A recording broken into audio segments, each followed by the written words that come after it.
Hello everyone, good morning. तो ये आपका जीएस का मॉडल पेपर नंबर 33 है फॉर द एलटी ग्रेड जेएसई प्रवक्ता और जीडीसी असिस्टेंट प्रोफेसर के लिए। अभी हाल ही में जो परीक्षाएं हुई हैं उसमें प्रश्नों का जो स्तर रहा है तो उसी स्तर पर और कुछ अपर ग्रेड ले जाकर, यानी कि अगर आने वाली जो परीक्षाएं हैं अगर उसमें जीएस थोड़ा सा टफ भी पूछा जाए तो उस लेवल की तैयारी भी यहाँ पर आप कर रहे हैं। तो सभी मिलाकर 30 प्रश्न हैं और अंतिम प्रश्न आपके टेस्ट के लिए है। और सबसे पहले तो आपके पेशेंस यानी कि धैर्य की परीक्षा होती है। तो सबसे पहले तो ये देखना होगा कि कितने लोग 30वें प्रश्न तक पहुँचते हैं, ठीक है ना। चलिए स्टार्ट करते हैं, आपकी परीक्षा शुरू होती है। पहला क्वेश्चन है, गैर पारंपरिक ऊर्जा स्रोत वो स्रोत हैं जो कि, तो यहाँ पर आपको क्या बताना है कि जो गैर पारंपरिक ऊर्जा स्रोत होते हैं कौन से होते हैं, यानी कि विद्युत जनित होते हैं, प्रोड्यूस्ड बाय इलेक्ट्रिसिटी, या फिर नवीकरणीय रीन्यूएबल, या फिर नॉन रीन्यूएबल, या फिर प्रोड्यूस्ड फ्रॉम हीट, ठीक है ना। तो इसमें जो गैर पारंपरिक ऊर्जा स्रोत हैं दोस्तों वे वो स्रोत हैं जो कि रीन्यूएबल होते हैं, यानी कि नवीकरणीय होते हैं। यहाँ पर जो आपका उत्तर है वो विकल्प बी बनेगा, ठीक है ना, ध्यान देना इस पर। तो गैर पारंपरिक ऊर्जा स्रोतों को नवीकरणीय ऊर्जा स्रोत के रूप में जाना जाता है, जैसे कि सौर ऊर्जा, सोलर एनर्जी, जैव ऊर्जा, बायो एनर्जी, ज्वारीय ऊर्जा, पवन ऊर्जा वगैरह, ठीक है ना। अगला क्वेश्चन है कि किसने फिरोज तुगलक के नागरकोट अभियान के दौरान संग्रहित 300 संस्कृत पुस्तकों का अनुवाद किया था। तो दोस्तों ये जो फिरोज तुगलक था इसने एक नागरकोट अभियान किया था। इसके दौरान उसने ज्वालामुखी मंदिर से 300 किताबें उठाई थी जो कि संस्कृत में थी और इनका फारसी में अनुवाद करवाया था। किसके द्वारा? तो मुल्ला अब्दुल बाकी के द्वारा नहीं, अजीजुद्दीन खान के द्वारा। ये विकल्प भी आपका बिल्कुल सही है। तो फ्रेंड्स यहाँ पर देख लीजिए, दलाइल ए फिरोज शाही, ये किताब का नाम है दलाइल ए फिरोज शाही। ये फारसी भाषा का ग्रंथ है जिसकी रचना फिरोज शाह तुगलक के स्थान पर उसके दरबारी कवि, क्या नाम था, अजीजुद्दीन खालिद खानी ने की है। इसमें विभिन्न विषयों के 300 संस्कृत ग्रंथों का अनुवाद है। ये ग्रंथ फिरोज शाह तुगलक को नागरकोट के निकट ज्वालामुखी मंदिर से प्राप्त हुए थे। दोस्तों बात करें अगर फिरोज शाह तुगलक के बारे में तो ये क्वेश्चन देखिए, फिरोज शाह तुगलक 1358 से लेकर 1388 तक तुगलक वंश का तीसरा शासक था। क्या ये कथन सही है? जी हाँ दोस्तों, ये कथन सही है। दूसरा कथन है कि फिरोज शाह तुगलक तुगलक वंश के संस्थापक गाजी मलिक के बाद दिल्ली सल्तनत पर शासन किया था। ध्यान दीजिएगा, तुगलक वंश का संस्थापक कौन था? गाजी मलिक था। और इसने मतलब इसका जो तीसरा क्रम होगा तो उस पर आया था फिरोज शाह तुगलक, ठीक है ना। तो फिरोज शाह तुगलक ने दिल्ली सल्तनत पर शासन किया और अपनी उदार नीतियों और बुनियादी ढांचा परियोजनाओं जैसे कि नहरें और शहरों के लिए भी जाना जाता है। तो दूसरा भी कथन आपका सही है, यानी कि यहाँ पर जो कूट सी है, ए और दो दोनों सही हैं, ये वाला विकल्प आपका करेक्ट होगा। दोस्तों बात करें अगर फिरोज शाह तुगलक के बारे में तो यहाँ पर जैसा कि आपने देखा 1351 से लेकर 1388 तक तुगलक वंश का तीसरा शासक था जो गयासुद्दीन तुगलक के छोटे भाई रजब का बेटा और मोहम्मद बिन तुगलक का चचेरा भाई था। ध्यान दीजिएगा कि उसने गाजी मलिक दैट इज गयासुद्दीन तुगलक के बाद तुगलक वंश के संस्थापक गाजी मलिक, तो तुगलक वंश का संस्थापक कौन था? यही गयासुद्दीन तुगलक या फिर गाजी मलिक, दोनों एक ही नाम है, ठीक है ना। तो दिल्ली सल्तनत पर शासन किया था और अपने उदार नीतियों और बुनियादी ढांचा परियोजनाएं जैसे कि नहरें और शहरों के लिए जाना जाता है। यहाँ पर तुगलक वंश की जो वंशावली है उसको देख लेते हैं, थोड़ा सा क्लियर हो जाएगा आपको एग्जाम में अगर यहाँ से प्रश्न बनता है तो। जैसे कि दोस्तों गयासुद्दीन तुगलक, इसे कहा गया गाजी मलिक, तुगलक वंश का संस्थापक है। 1320 में तुगलक वंश की स्थापना होती है और गयासुद्दीन तुगलक 1324 तक रहा, यानी कि मात्र 4 वर्ष तक, ठीक है। इसके बाद जूना खान, मोहम्मद बिन तुगलक जिसका उपनाम था जूना खान, गयासुद्दीन तुगलक का बेटा और फिरोज शाह का चचेरा भाई, यह 1325 से लेकर 1351 तक जो है सुल्तान रहा, ठीक। और इसके बाद फिरोज शाह तुगलक आता है 1351 से लेकर 1388 तक। यह मोहम्मद बिन तुगलक का चचेरा भाई और उत्तराधिकारी था और इसका पिता कौन था? मलिक रज्जब, जो कि गाजी मलिक के भाई थे, और माता का नाम था बीबी नैला और पुत्र कौन था? फतेह खान, ठीक है ना। और फिरोज शाह तुगलक के बाद अगर देखा जाए तो फिरोज शाह की मृत्यु जब होती है उसके बाद उसके वंशजों के बीच आंतरिक कलह शुरू होती है जिससे कुलीन शक्तिशाली हो गए और साम्राज्य कमज़ोर हो गया। उसके बाद के शासकों में गयासुद्दीन तुगलक द्वितीय शामिल थे, लेकिन ये जो वंश था ये तैमूर का आक्रमण होता है कब, 1398 में। और नासिरुद्दीन क्या नाम था, महमूद शाह, जो कि अंतिम शासक था तुगलक वंश का, 1395 से लेकर 1412 तक के साथ कमज़ोर होकर समाप्त हो गया था। ठीक है, अगला क्वेश्चन होगा, दीवान खैरात कार्यालय किसने बनवाया था? दीवान खैरात, ये प्रश्न बहुत बार पूछा गया है, तो इसका उत्तर बिल्कुल रट लेना आप। दीवान खैरात कार्यालय दोस्तों अकबर गलत, शाहजहां गलत, फिरोज शाह तुगलक ने बनवाया था, यानी कि विकल्प सी आपका यहाँ पर करेक्ट है। ध्यान दीजिएगा कि फिरोज शाह तुगलक ने अपने राज्य में बुनियादी ढांचे के विकास के लिए प्रमुखता से काम किया था। इसने कुछ कार्यालय बनवाए थे, जैसे कि दीवान खैरात, यह दान के लिए एक कार्यालय था। दीवान बंदगान, ये गुलामों का विभाग था। सराय बनवाए थे, विश्राम गृह, व्यापारियों और अन्य यात्रियों के लाभ के लिए 4 नए शहर भी स्थापित किए थे, जिसमें फिरोजाबाद है, फतेहाबाद है, जौनपुर है और हिसार है। ठीक है ना। अगला क्वेश्चन देखते हैं, international day for eradication of poverty, that is गरीबी उन्मूलन के लिए अंतर्राष्ट्रीय दिवस कब मनाया जाता है? ये बहुत ही इंपॉर्टेंट क्वेश्चन है। International day for eradication of poverty, गरीबी उन्मूलन के लिए अंतर्राष्ट्रीय दिवस दोस्तों ये कब मनाते हैं? 1 अक्टूबर को। क्या गलत, ये मनाते हैं दोस्तों 17 अक्टूबर को, यानी कि विकल्प बी आपका यहाँ पर करेक्ट है। तो 2025 की थीम भी रट लीजिए, क्योंकि ये प्रश्न अभी यूपीपीएससी की परीक्षा में पूछा गया था 2023 में, तो इसे याद रखिएगा। Ending social and institutional mall treatment by ensuring respect and effective support for families, ये है आपका जो 2025 की थीम है, इसको आप याद रखिएगा। ठीक है ना। और बात करें अगर 1 अक्टूबर को क्या मनाते हैं, कौन सा दिवस, तो अंतर्राष्ट्रीय वृद्धजन दिवस, ये पॉइंट भी इम्पॉर्टेंट है। और 1 नवंबर को होता है विश्व शाकाहारी दिवस। एग्जैक्टली दोस्तों अगर देखा जाए तो 1 अक्टूबर को भी मनाते हैं विश्व शाकाहारी दिवस, लेकिन 1 अक्टूबर वाला जो होता है ना, ये शाकाहारी दिवस ही होता है, जबकि जो 1 नवंबर को होता है ये वीगन डे के रूप में मनाया जाता है। यानी कि वीगन कौन से लोग होते हैं? ऐसे लोग जो कोई भी animal product like as milk और जो कर्ड वगैरह, दही वगैरह होता है, उसका भी ये लोग इस्तेमाल नहीं करते हैं। तो यही दिवस था 1 नवंबर को। ठीक है। और इस दिवस की शुरुआत हुई थी 1994 में यूनाइटेड किंगडम की द वीगन सोसाइटी के द्वारा। 10 October is also very important. 10 अक्टूबर को मनाते हैं विश्व मानसिक स्वास्थ्य दिवस। कई बार यहाँ से प्रश्न पूछे गए हैं। ठीक है ना। अगला क्वेश्चन है कि निम्नलिखित में कौन सा निर्धनता के प्रकार हैं? बताइए कि निर्धनता के प्रकार कौन से हैं? Absolute poverty, relative poverty, subjective poverty या फिर फंक्शनल पॉवर्टी। दोस्तों यहाँ पर है कि परम पूर्ण निर्धनता, सापेक्ष निर्धनता, व्यक्तिपरक निर्धनता या फिर प्रकारात्मक निर्धनता।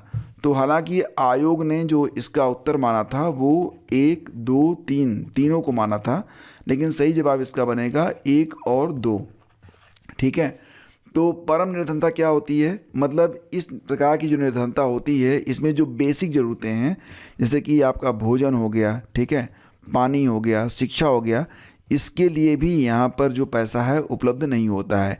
इसे कहते हैं एब्सोल्यूट पॉवर्टी। और बात करें अगर रिलेटिव पॉवर्टी के बारे में, सापेक्ष निर्धनता के बारे में, तो इसमें क्या होता है? ज़रूरत आपकी 100 रुपये की है, आपके पास पैसे कितने हैं? 50 रुपये हैं। आप भोजन पानी तो ले पा रहे हैं, लेकिन शिक्षा नहीं ले पा रहे हैं, जीवन स्तर बिल्कुल ऊपर नहीं जा पा रहा है। इसे कहते हैं सापेक्ष निर्धनता, ऑप्शन 2। तो 1 और 2 जो विकल्प है ये आपका करेक्ट है। ठीक है, ओनली 1 एंड 2, ऑप्शन ए। ठीक, चलिए आगे बढ़ते हैं। और देखिए सूची 1 को सूची 2 से सुमेल करना है। अब यहाँ पर देखिए जो पेप्टिक अल्सर होता है यह किस वजह से होता है, डेंगू किस वजह से होता है, एलिफेंट फूट किस वजह से होता है और मलेरिया किस वजह से होता है, तो ये आपको यहाँ पर पहचानना है। एग्जैक्टली फ्रेंड्स, जो एग्ज़ाम में प्रश्न पूछा गया था तो उसमें वायरस को भी लिखा गया था विषाणु, बैक्टीरिया को भी लिखा गया था विषाणु, तो हिंदी लिखने में कोई फ़ायदा था नहीं। तो ये देखिए आप इसे ऐसे समझिए, जो पेप्टिक अल्सर है इसका जो कारण होता है वो बैक्टीरिया होता है, ध्यान दीजिएगा। डेंगू की जो वजह है वो एक वायरस है, एलिफेंट फूट ये वार्म की वजह से होता है और मलेरिया होता है प्रोटोजोआ की वजह से। तो ये जो सीरीज है इसको आप याद रखिएगा। ठीक है, अगला क्वेश्चन है, निम्नलिखित में कौन सा संगठन दिल्ली में वायसराय लॉर्ड हार्डिंग पर बम फेंकने के लिए उत्तरदायी था? तो दिल्ली में वायसराय लॉर्ड हार्डिंग, ये दिल्ली बम कांड के नाम से जाना जाता है। तो जो संगठन उत्तरदायी माना गया वो था अनुशीलन समिति। ऑप्शन डी आपका यहाँ पर करेक्ट है। तो हार्डिन बम कांड दिल्ली षड्यंत्र केस के रूप में भी जाना जाता है। इसमें 13 लोगों को अभियुक्त बनाया गया था। मास्टर अमीर चंद, दीनानाथ, भाई बाल मुकुंद, बलराज मैला, बसंत कुमार, अवध बिहारी को इसमें गिरफ्तार किया गया था। अगला क्वेश्चन देखिए, निम्न में कौन सा युग्म सही सुमेलित है? वैशेषिका लिखी गई पतंजलि के द्वारा, गलत। उत्तर मीमांसा लिखा गया कपिल के द्वारा, गलत। कह रहे हैं कि मीमांसा लिखा गया कर्ण के द्वारा, ये भी गलत। न्याय दर्शन लिखा गया गौतम के द्वारा, ये सही है। यानी कि केवल एक विकल्प डी आपका इसमें सही है। तो न्याय दर्शन दोस्तों लिखा गया है ऋषि गौतम के द्वारा, ये करेक्ट है। उत्तर मीमांसा लिखी गई है बादरायण के द्वारा, ध्यान दीजिएगा, ये सही होगा। और पूर्व मीमांसा के लेखक कौन है? तो जैमिनी है। जबकि वैशेषिक दर्शन के जो लेखक हैं ये हैं कणाद। तो ये सारे जो हैं आपके सही सुमेलित हैं। ठीक है। अगला क्वेश्चन है कि पंचायती राज पर अशोक मेहता समिति प्रतिवेदन 1977 की प्रमुख सिफारिशों के संबंध में कथनों में कौन सही है? दोस्त देखो फ्रेंड्स, मैं आप लोगों को ना पंचायती राज पर एक कंप्लीट वीडियो दे चुका हूँ, उसको आप देख लिए होंगे। तो ये प्रश्न जो है ना ये आपको बहुत आसान लगेगा। तो अशोक मेहता समिति आपको पता है ना, सबसे पहले कौन सी समिति बनी थी? बलवंत राव समिति बनी थी। कब बनी थी? तो ये दोस्तों बनी थी 1957 में। इसके बाद अशोक मेहता समिति आती है 1977। तो यहाँ पर ध्यान दीजिएगा कि बलवंत राव की जो समिति बनाई गई थी, उन्होंने कहा था कि जो पंचायती राज व्यवस्था होगी उसमें 3 चरण होंगे, 3 स्तर होंगे। जबकि अशोक मेहता ने कहा था कि 2 स्तरीय व्यवस्था होनी चाहिए। ठीक है। तो पंचायती राज के 3 स्तरीय व्यवस्था के स्थान पर द्विस्तरीय व्यवस्था होनी चाहिए, ये बात कही गई थी अशोक मेहता समिति प्रतिवेदन 1977 में। ये आपका करेक्ट है। और कहा यह गया कि राज्य स्तर के नीचे पर्यवेक्षण हेतु खंड को विकेंद्रीकरण का प्रथम बिंदु माना जाना चाहिए। ये आपका गलत था। इसमें खंड नहीं बल्कि जिला को कहा गया था। ठीक है ना। तो यानी कि केवल पहला ही ऑप्शन आपका यहाँ पर सही है, केवल एक, यानी कि बी विकल्प आपका यहाँ पर करेक्ट है। तो बात करें तो दूसरे कथन में राज्य स्तर के नीचे लोक निरीक्षण में विकेंद्रीकरण के लिए जिला होना चाहिए था, वहाँ पर खंड दिया गया था। ठीक है ना। आगे बढ़ते हैं। चरक संहिता कितने अध्यायों और खंडों में है? ये बताइए कि चरक संहिता जो है ये चरक ने लिखा है, कितने अध्यायों और खंडों में है? तो इसका आंसर होगा 120 अध्याय और 8 खंड। विकल्प ए आपका यहाँ पर सही है। तो चरक जो थे दोस्तों ये कुषाण शासक कनिष्क के समय में प्रसिद्ध चिकित्सक थे। अगला क्वेश्चन है कि human heart is made up of how many chambers? मानव हृदय में कितने कक्ष होते हैं ये बताइए आप। तो देखो दोस्तों, मानव हृदय में कितने होते हैं? ओनली 4। ठीक है। विकल्प ए आपका यहाँ पर करेक्ट है। तो ये देखिए मैंने एक स्केच बना दिया था, ये आपका हार्ट हो गया। ठीक है। ये हार्ट हो गया, तो इसको 4 भागों में बांट लीजिए। ये आपका ये हो गया बायां आलिंद, ये हो गया दायां आलिंद, ये हो गया बायां निलय और ये हो गया दायां निलय। तो 4 चैम्बर इस प्रकार से होते हैं। ठीक है ना। तो इसको आप ध्यान रखिएगा। ऊपर जो 2 मतलब ये आलिंद बोले जाते हैं ना, इनमें रक्त आता है। ठीक है। और नीचे से रक्त जाता है, इसको आप ध्यान रखिएगा।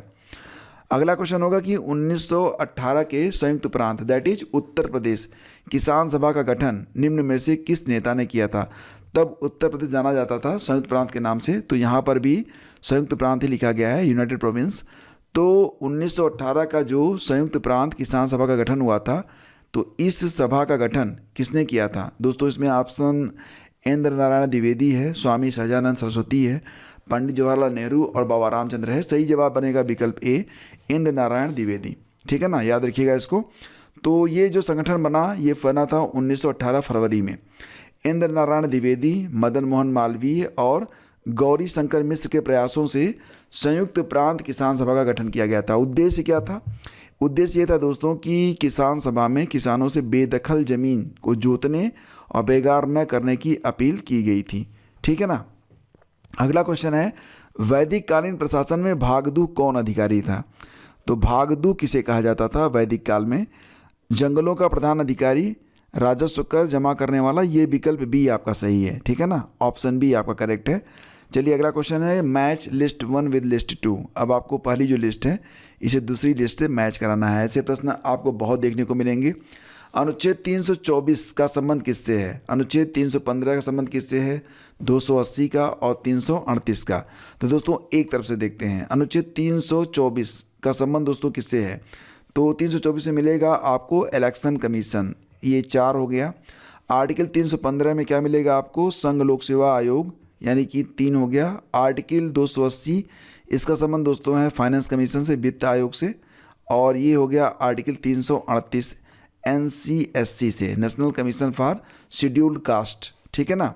तो ये यहाँ पर मैंने लिख दिया था, अनुच्छेद 324 निर्वाचन आयोग, 315 लोक सेवा आयोग, 280 वित्त आयोग और 338 संबंधित है राष्ट्रीय अनुसूचित जाति आयोग से, ठीक।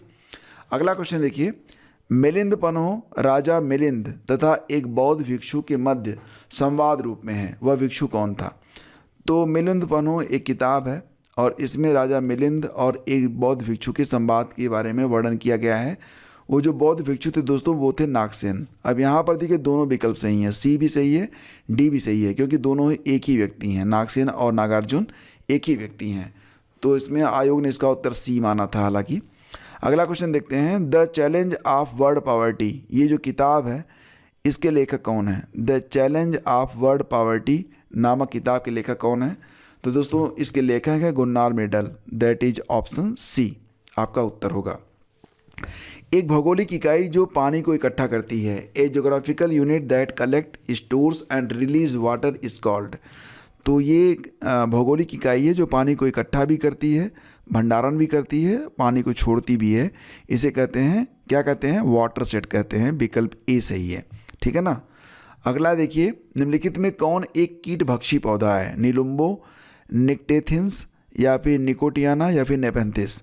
सही आंसर इसका दोस्तों क्या होगा, नेफेंथिस, जिसको आप कहते हैं घटपर्णी। घटपर्णी एक कीटभक्षी पौधा है, यह दलदली स्थलों पर उगता है जहाँ पर नाइट्रोजन की कमी होती है, तो यह कीटों को खाकर नाइट्रोजन की कमी को पूरा करता है। तो नेफेंथिस घटपर्णी जो है यह एक कीटभक्षी पौधा है। अगला क्वेश्चन है, निम्न में से कौन सा युग्म सही सुमेलित है। नीति दर्रा उत्तराखंड में है, अगिल दर्रा अरुणाचल प्रदेश, माना दर्रा हिमाचल प्रदेश, दिफू दर्रा लद्दाख। देखो दोस्तों पूछ रहे हैं कौन सा युग्म सही सुमेलित है। तो सही सुमेलित तो ये पहला वाला विकल्प आपको मिल गया। नीति दर्रा कहाँ पर है, उत्तराखंड में है, ये आपको मिल गया। अगिल दर्रा कहाँ पर है, अरुणाचल प्रदेश, गलत। माना दर्रा ये दोस्तों उत्तराखंड में ही है, दिया गया हिमाचल प्रदेश, गलत। दिफू दर्रा बता रहे हैं लद्दाख, ये भी गलत। तो एग्जैक्ट इनका लोकेशन क्या है, माना दर्रा दोस्तों उत्तराखंड में है, नीति दर्रा भी आपको उत्तराखंड में ही मिलेगा, दिफू दर्रा मिलेगा अरुणाचल प्रदेश में, जबकि अगिल दर्रा मिलेगा लद्दाख में। दर्रों पर एक कंप्लीट लेक्चर आपका हुआ है, उसको आप लोग जो पहली प्लेलिस्ट है डिस्क्रिप्शन में लिंक आपको मिल जाएगा, वहाँ पर जाकर आप देख सकते हैं। और अगर आपको जितने भी मॉक टेस्ट चल रहे हैं उनकी PDF आपको चाहिए, डिटेल PDF, तो फ्रेंड्स आपके लिए यहाँ पर GS का पेड ग्रुप चलाया जा रहा है और इस ग्रुप में ऐड होकर आप सारी PDF और सिस्टमेटिक तरीके से जो आपके मॉक टेस्ट वगैरह हैं सब कुछ आप प्राप्त कर सकते हैं। इसमें आपको GS के साथ साथ जो आपका करंट अफेयर है जनवरी से लेकर अब तक का सारा करंट अफेयर का नोट्स भी आपको दिया जाता है और आपका टेस्ट भी लिया जाता है, ताकि आप अपनी तैयारी को परख सकें कि आप कितने तैयार हैं। आप ओनली 299 देकर आप इस ग्रुप से जुड़ सकते हैं और मुझे नहीं लगता कि आपके करियर से बड़ी राशि है 299 रुपये, आपको जुड़ना चाहिए। चलिए आगे बढ़ते हैं। पोषक स्तर बनते हैं, trophic levels are found by. तो दोस्तों जो पोषक स्तर बनते हैं ये बनते हैं किससे, केवल पौधों से अगर कहेंगे तो ये तो गलत हो जाएगा आपका, ठीक है ना। केवल मांसाहारी जंतुओं से भी नहीं, केवल जंतुओं से भी नहीं, सही होगा खाद्य श्रृंखला में जीवों के संबद्ध होने से। आपको पता ही है ना कि एक जो है ट्रायंगल बनता है इस प्रकार से, और इसमें आप देखेंगे तो एक तो सबसे पहले उत्पादक आएगा जो कि सूर्य के प्रकाश से, जैसे कि पौधे हो गए, और उनको खाते हैं कौन, जैसे बकरियाँ हो गई, टिड्डा हो गया, और उनको कौन खाते हैं, मेढक, ये दूसरे उपभोक्ता हो गए। इसके बाद आते हैं सांप, फिर आते हैं सर्वाहारी। तो इस प्रकार से एक क्रम बनता है ट्रॉफिक लेवल का, ठीक है ना। अगला क्वेश्चन है कि जलीय पौधा जिसे प्रायः जल प्लावित धान के खेत में जैव उर्वरक के रूप में प्रयोग में लाया जाता है। तो पहला ऑप्शन है जोला, दूसरा है लेमना, तीसरा है वोल्फिया, चौथा है टापा। तो सही आंसर दोस्तों होगा ऑप्शन ए, एजोला, ठीक है ना। एजोला आपका आंसर है। हंसी पैदा करने वाली गैस कौन सी है, carbon monoxide, nitrous oxide, chlorofluorocarbon या फिर अमोनिया। तो सही आंसर होगा दोस्तों इसका नाइट्रस ऑक्साइड, इसे डिनोट करते हैं N2O से। यह एक निश्चेतक रूप में प्रयोग में लाई जाती है और सूंघ लेने पर इससे इंसान हंसने लगता है। तो विकल्प बी आपका यहाँ पर करेक्ट है। 1857 में बरेली उत्तर प्रदेश में क्रांति का नेता कौन था, ये बताइए। 1857 में जो बरेली में क्रांति हुई थी, तो क्रांति का नेता कौन था? नाना साहब, कुंवर सिंह, हजरत महल या फिर खान बहादुर खान। तो दोस्तों आपका आंसर क्या होगा, गेस करो। सही आंसर है विकल्प डी, खान बहादुर खान। इनका एक नाम और भी था, क्या नाम था? बख्त खान, ठीक है ना। और बात करें अगर नाना साहब के बारे में, तो ये कहाँ पर थे दोस्तों? ये थे कानपुर में, ठीक है ना। और कुंवर सिंह ये जगदीशपुर बिहार में थे, ये ध्यान रखना आप लोग। हजरत महल ने लीड किया था लखनऊ से, ठीक है। तो इस प्रकार से आप याद रखिएगा, क्योंकि ये ऐसे प्रश्न बार बार पूछे जाते हैं। आगे बढ़ते हैं। बताइए कि निम्नलिखित में कौन भारतीय संविधान के अनुच्छेद 20 का हिस्सा नहीं है? दोहरे दंड की धारा, स्वयं अपने विरुद्ध साक्षी होने से निषेध, यातना के विरुद्ध निषेध या फिर कायत्तर विधि। देखो दोस्तों, इसमें जो ऑप्शन सी है ये अनुच्छेद 20 में नहीं आता है। आपको पता है आर्टिकल 20(1), 20(2) और 20(3) तीन भागों में है, जिसमें 20(1) में क्या मिलता है? कायोत्तर विधि, यानी कि एक्स पोस्ट फैक्टो लॉ। और अनुच्छेद 20(2) में क्या है? दोहरे दंड की धारा, यानी कि अगर एक ही अपराध है तो उसके लिए 2 बार दंड नहीं मिलेगा। और तीसरा है कि अपने विरुद्ध साक्षी होने से निषेध, ये है आपका 20(3), ठीक है ना। तो इसमें जो सी है वो शामिल नहीं है। अगला क्वेश्चन है कि भारत में जनसंख्या स्थायित्व का लक्ष्य किस वर्ष तक निर्धारित किया गया है?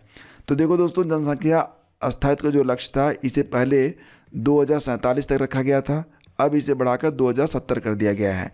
तो ऑप्शन में विकल्प सी दिया गया है 2070, तो ये आपका सही होगा। ध्यान दीजिएगा कि राष्ट्रीय जनसंख्या नीति के मुताबिक पहले 2045 किया गया था जनसंख्या स्थायित्व के लिए, लेकिन फिर इसे बढ़ाकर 2070 कर दिया गया है, तो काफ़ी लंबा समय लगेगा, ठीक है ना। कौन सा सुमेलित नहीं है? एसडीजी पर मैं आपको एक कंप्लीट वीडियो दे चुका हूं, तो आप देख लीजिएगा, आपको सारी चीज़ें मिल जाएंगी। तो देखो, जैसा कि आप लोग जानते हैं कि एसडीजी 10 जो है असमानताओं में कमी, ये करेक्ट है। एसडीजी 13 जलवायु क्रिया क्लाइमेट एक्शन, ये भी सही है। एसडीजी 14 जल के नीचे जीवन, ये भी सही है। और एसडीजी 15 करें शून्य भूख। तो दोस्तों शून्य भूख जो है ना, ये आपका एसडीजी गोल 2 है, जबकि जो एसडीजी 15 है ये क्या है? ये है ज़मीन पर जीवन, ठीक है, लाइफ ऑन लैंड। तो ये आप याद रखना। और ये मैंने पूरी लिस्ट लगा दी है, तो इसको एक बार देख लेते हैं। पहला जो है कौन सा है? No poverty. और लास्ट में कौन सा है? ये आपका हो गया पार्टनरशिप। तो गरीबी ख़त्म करने के लिए आपको एकजुट होना पड़ेगा। पहले और अंतिम से मैसेज मिल गया आपको। तो नो पॉवर्टी मतलब जीरो हंगर, सबसे पहले भूख खत्म करेंगे आप। भूख यानी कि खाना मिलेगा तो क्या होगा? Good health. और गुड हेल्थ से क्या होगा कि फिर आपको क्वालिटी एजुकेशन चाहिए ताकि हेल्थ बनी रहे। और जब क्वालिटी एजुकेशन आपको मिलेगा तो क्या होगा? Gender equality. इसके बाद क्लीन वाटर एंड सैनिटेशन, ये 6वां हो जाएगा। 7वां हो जाएगा आपका अफोर्डेबल एंड क्लीन एनर्जी। 8वां है decent work and economic growth. 9वां देख लीजिए innovation, industry innovation and infrastructure. तो ऐसे लिखते हैं ना, ये I, industry innovation and infrastructure. 10वां होगा आपका रिड्यूस्ड इन इक्वलिटी, जो कि दिया गया है। 11वां हो जाएगा सस्टेनेबल सिटीज़ एंड कम्युनिटीज़। 12वां हो जाएगा रिस्पॉन्सिबल कंजप्शन एंड प्रोडक्शन। 13वां आपका हो गया क्लाइमेट एक्शन। 14वां लाइफ बिलो वाटर। 15वां लाइफ ऑन लैंड। 16वां हो जाएगा peace justice and strong institutions. और 17वां पार्टनरशिप फॉर द गोल्स, ठीक है ना। अगला क्वेश्चन है कि मिसेज यूनिवर्स 2025 का खिताब जीतने वाली पहली भारतीय महिला कौन बनी है? तो पहला ऑप्शन नेहा धूपिया का है, दूसरा शेरी सिंह का है, तीसरा सुमन राव का, चौथा मानुषी छिल्लर का। दोस्तों सही जवाब बनेगा शेरी सिंह, ठीक है ना। तो शेरी सिंह यह पहली भारतीय महिला बनी है जिन्होंने मिसेज यूनिवर्स 2025 का खिताब जीता है। और ये जो मिसेज यूनिवर्स 2025 प्रतियोगिता हुई है, ये कहाँ पर हुई है? तो ये इसका आयोजन मनीला में किया गया था, फिलीपींस में। कुल 120 देशों की विवाहित महिलाओं ने इसमें प्रतिभाग किया था। अगला क्वेश्चन है कि गोबी रेगिस्तान में दुनिया का पहला सोलर थर्मल पावर प्लांट किस देश के द्वारा शुरू किया गया? दोस्तों गोबी मरुस्थल एशिया में स्थित है, दुनिया का 6वां सबसे बड़ा मरुस्थल माना जाता है। और ये मंगोलिया और चाइना की सीमा पर स्थित है। तो यहाँ पर कौन जा सकता है? चीन ही जा सकता है। विकल्प बी आपका यहाँ पर आंसर है, ठीक है ना। तो ध्यान दीजिएगा कि इसमें क्या है कि चीन ने 2 सोलर टावर एक ही टरबाइन से कनेक्ट किए हैं और 2700 दर्पण का इस्तेमाल इसमें किया गया है। गोबी डेजर्ट कहाँ पर है? एशिया में है, दुनिया का 6वां सबसे बड़ा मरुस्थल है, मंगोलिया और चीन की सीमा पर स्थित है। अगला क्वेश्चन है कि वर्ष 2025 का पूर्वी एशिया शिखर सम्मेलन कहाँ पर आयोजित किया गया? 2025 का पूर्वी एशिया शिखर सम्मेलन दोस्तों ये कहाँ पर आयोजित किया गया है? तो आंसर क्या बनेगा? मलेशिया, इंडोनेशिया, सिंगापुर और थाईलैंड में सही जवाब है इसका Kuala Lumpur, Malaysia. That is in option A. ठीक है ना। और आयोजन कब से कब तक हुआ? तो 26 से 28 अक्टूबर 2025 तक। किसके द्वारा? तो आसियान के द्वारा इसका आयोजन किया गया। और ये आपका अंतिम प्रश्न कि केंद्र द्वारा लॉन्च किए गए कपास क्रांति मिशन का बजट कितना रखा गया है? दोस्तों, कपास क्रांति मिशन तो हर स्टेट में जो कपास का उत्पादन करने वाले राज्य हैं उनकी उत्पादक क्षमता को बढ़ाने के लिए वैज्ञानिक शोध इसमें किए जाएंगे। तो ये है कपास क्रांति मिशन, जिसके लिए 600 करोड़ रुपए का बजट निर्धारित किया गया है। विकल्प सी आपका इसमें करेक्ट है। ठीक है ना। और इसका जो उद्घाटन है वो किया गया है minister of coal and mines G Kishan Reddy के द्वारा। कहाँ से? तो हैदराबाद से। ठीक है। अब आपके लिए एक प्रश्न है टेस्ट एमसीक्यूज। बताइए कि फिल्म फेयर अवार्ड 2025 में सर्वश्रेष्ठ अभिनेत्री का पुरस्कार किसे दिया गया है? देखो दोस्तों, इसका आंसर आपके लिए देना बहुत ज़रूरी है, कंपलसरी है। क्यों? क्योंकि यहाँ पर अगर आप थोड़ा सा गूगल करके भी इसका आंसर कमेंट बॉक्स में लिख देंगे, एग्ज़ाम में कभी आप भूलेंगे नहीं।